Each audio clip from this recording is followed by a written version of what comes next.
మహిళలను ఉద్దేశించి ఒక ఎమ్మెల్యేనైన నన్ను ఎలాంటి మాటలు మాట్లాడాడో అదేవిధంగా ఈ బుచ్చిరెడ్డిపాళెంలో ఈరోజు ఎంతో మంది మహిళా కౌన్సిలర్లు ఉన్నారు, చైర్మన్ ఉన్నారు.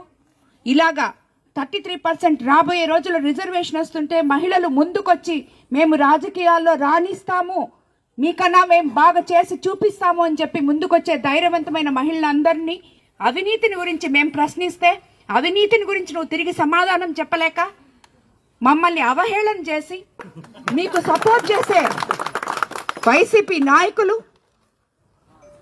నేను ఈరోజు జగన్మోహన్ రెడ్డి గారిని కూడా అడుగుతున్నాను, సార్ మీరు ఎందుకు మీ వాళ్ళని ఇలా ఎంకరేజ్ చేస్తున్నారు? ఏం తప్పు చేశామని మహిళలకి ఇంత అన్యాయం ఎందుకు? మీరు మీ ఇంట్లో వాళ్ళని అంటే మీరు ఊరుకుంటారా?